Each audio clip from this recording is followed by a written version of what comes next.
Hello students and welcome to today's online class. Today's class will be for class 10 students. So I have taken chapter 1, that is chemical reaction and equation from class 10. So let us discuss today this chapter. So before going into details to this chapter, we should be familiar with the term chemical reaction. For that, think of a very familiar situation in our everyday life. Do you ever think that if you see an iron nail exposed to the atmosphere for many days, you see a brownish or reddish layer on that iron nail? Yes or no? Also, do you ever think that we inhale oxygen gas, isn't it? But we exhale, give out carbon dioxide gas. That means what we take inside, but we are not giving out that one. We give a different thing, isn't it? Also, when we eat food, what happens inside our body? Different reactions go on, and what happens? The waste product comes out as a different material. So these are the very familiar reactions or chemical reactions that are going on in our everyday life, where the substance that is used is not obtained in the same way. That means we get a different product. Okay, so these are the chemical reactions in our everyday life. Also, you get some other reactions like which are not in our everyday life, but you can do it. Suppose if you burn magnesium ribbon, if you burn magnesium ribbon in presence of oxygen gas, what we get? We get magnesium oxide.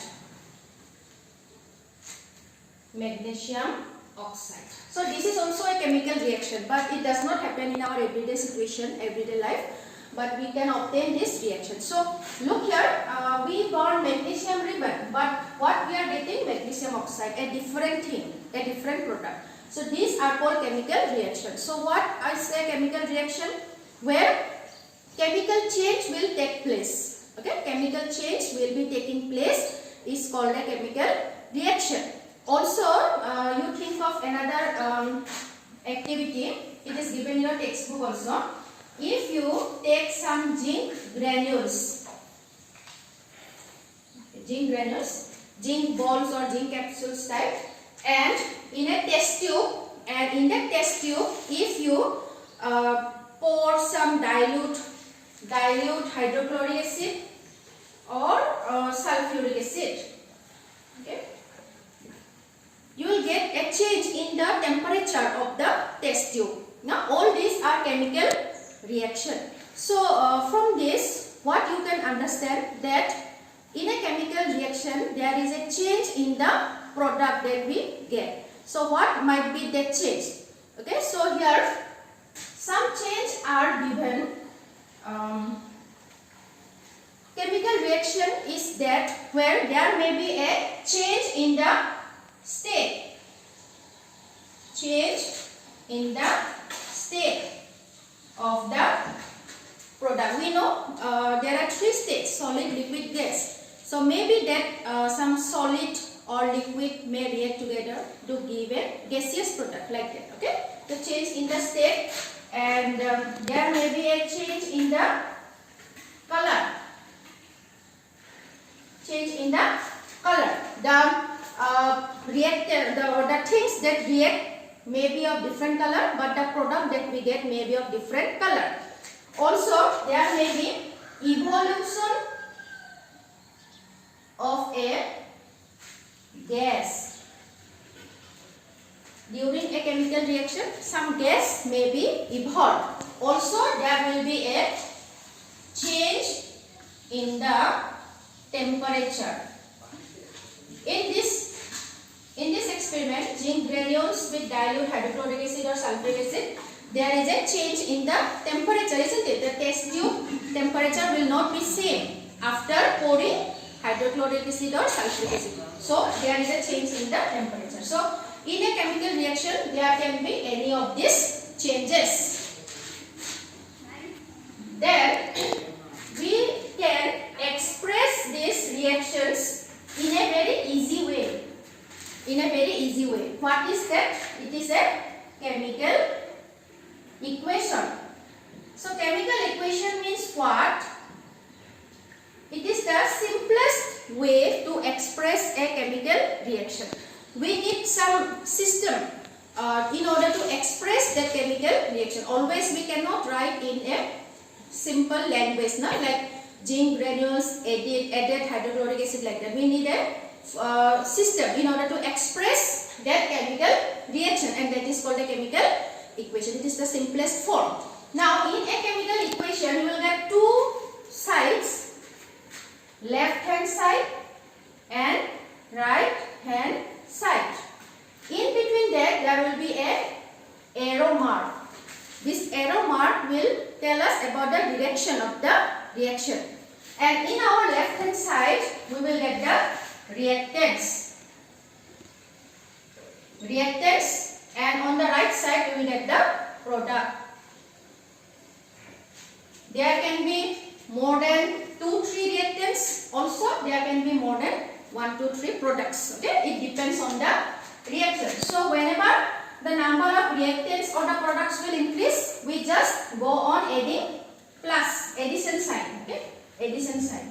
Whenever the reactants or the products are more than 1, 2, then we go on adding it with the plus sign. So take the example of that magnesium ribbon. So how we will write that equation? Look here. Magnesium plus oxygen. Here magnesium ribbon is bound in presence of oxygen. So our reactant will be magnesium and oxygen, and your product is what? Magnesium oxide. Magnesium oxide. So from this what we can understand? The direction of the reaction is in this way. That means the product is this. These are the reactants. And this is a product, single product. Okay? And since there are two, so we are writing a plus sign in between them. Again, instead of writing the name of the elements or the name of the compounds, we can write their chemical formula or the symbol. Suppose, what is the symbol for magnesium? Mg plus oxygen is O2. We are writing the chemical formula or the symbol of the elements or the compounds, and magnesium oxide is MgO. Okay, so this is the simplest form in order to write a chemical equation. Now, if you look at this equation, what are the elements involved in this chemical equation? You can see there is magnesium and oxygen. And always remember that the number of elements or the number of atoms on the left side should be equal to the right side. Okay, this is the this should be the way in order to write a chemical equation. Now, in this equation, look, magnesium on the left side is how many? 1. Here also, right side also 1. But look at oxygen. On the left side, the oxygen is 2. On the right side, oxygen is 1. That means here, oxygen is not balanced. So, when the equation is not balanced, we call it as skeletal.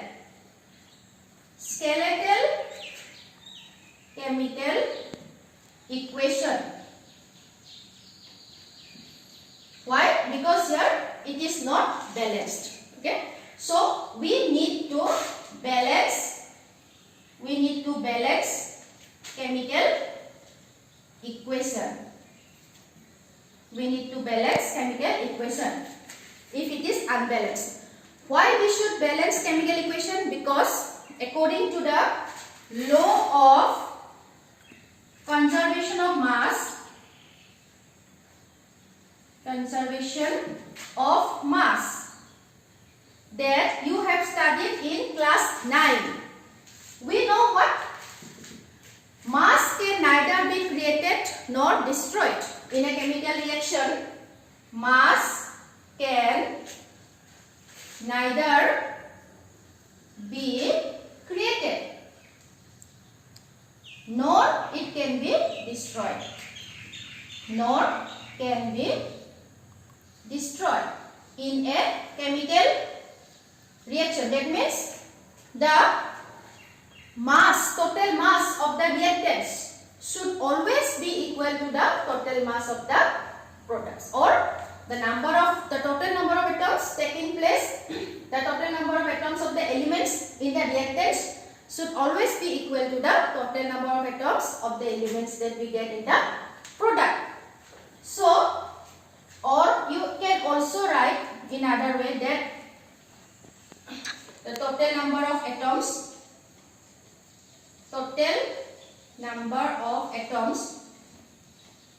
in the reactant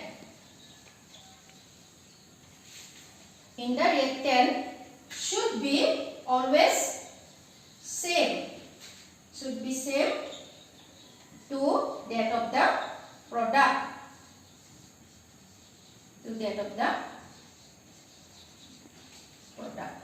Okay?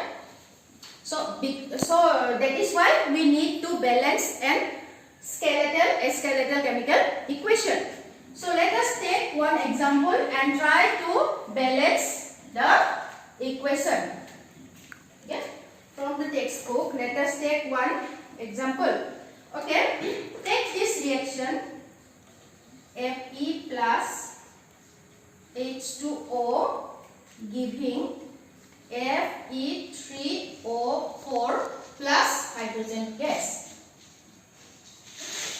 Fe means iron, H2 means water, H2O means water, Fe3O4 means ferrous or ferric oxide, and H2 means hydrogen gas.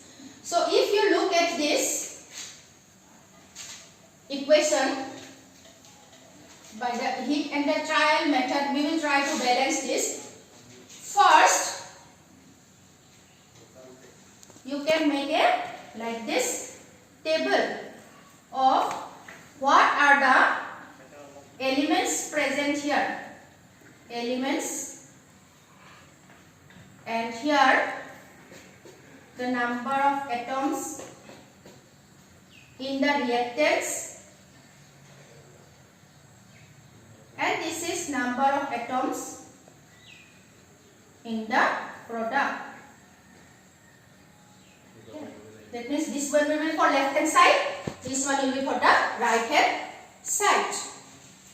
What is the first element? Iron, Fe.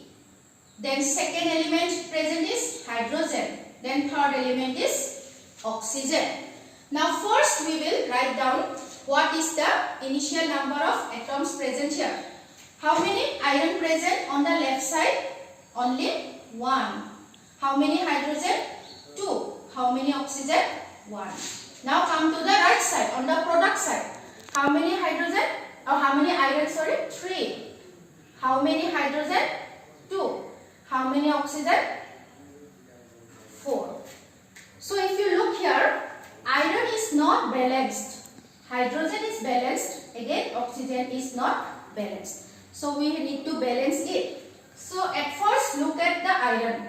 Here it is 1. Here it is 3. So here if you multiply with 3, you get 3. That means same. On the left side, that means here you need to multiply with 3. Hydrogen is balanced. Now go to oxygen. This side only 1 and this side 4. So what we have to do? Here you need to multiply with 4. So what you will get? 4. So 4 and 4 is equal now. So on the left side here, you cannot put that 4 here, okay? Because this is not the process. Always whatever we are adding the number, we need to add on the front. That means you need to add here 4. So now, if you, while balancing oxygen, now you go to hydrogen, it is now becoming unbalanced. This 4 will be coming here also. That means now here on the left side, the hydrogen is becoming 8. But on the right side, product side, it is still 2. So now what you have to do? Here now you have to multiply with 4. So that you get 8. That means here. So this is the balanced equation for this reaction. Now let us take some questions on how to balance. You can go to your textbook page number 6. There are some questions. Okay. There you need to balance the equation for the following chemical reaction. So let us just write some of them. Okay, I am not writing the question because you can look it from your textbook. So that is question number 2, number 1. The reaction is hydrogen plus chlorine. Okay? Hydrogen plus chlorine giving hydrogen chloride. Hydrogen chloride. Okay. So now if you balance this chemical, if you write a balanced chemical equation for this, hydrogen symbol is H2, chlorine symbol is Cl2 and symbol of hydrogen chloride is HCl. Now look at the number of atoms. There are 2 hydrogen, 2 chlorine, but this side only 1 hydrogen, 1 chlorine. So if you give here 1, 2, it is a balanced chemical equation. Then again next one is barium chloride. Barium chloride plus aluminium sulfate. Aluminium sulfate is these are the reactants, and what product you will get? Barium sulfate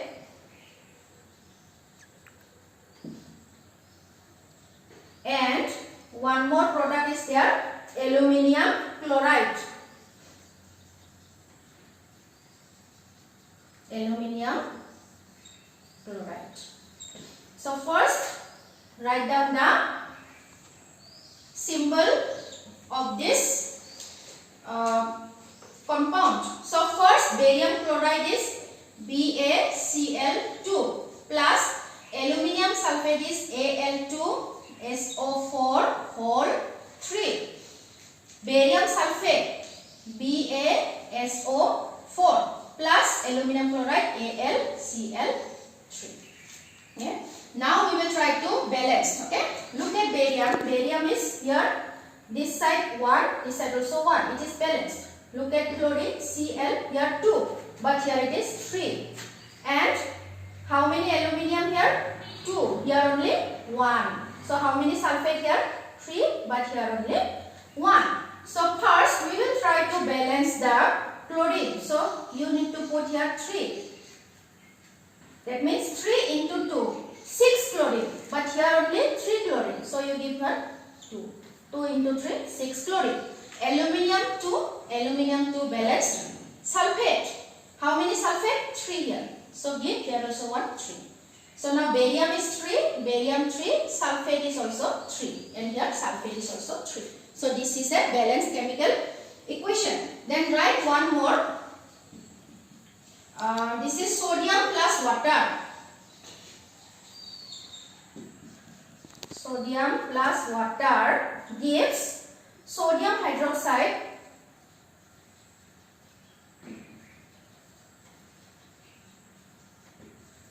plus hydrogen. Yeah. So the symbol of sodium is Na. Symbol of water is H2O. Symbol of sodium hydroxide NaOH plus the symbol of hydrogen is H2. Now if you look at sodium 1 1, hydrogen 2, here hydrogen 1 2 plus 1 3, oxygen is 1 1. That means here only hydrogen is not balanced. So how we will balance this? You give 1 2 here, That means this side hydrogen is becoming here 2, here also 2, 4. So here you give 1, 2 here and here also 1, 2. So 2 sodium, 4 hydrogen, 2 into 2, 4 hydrogen. Here also, here 2 plus 2, 4, 2 oxygen, 2 oxygen. Okay. So in this way we can balance the chemical equation. So for today's class, this much only. In my next class, I will take up the different types of chemical reactions. Thank you.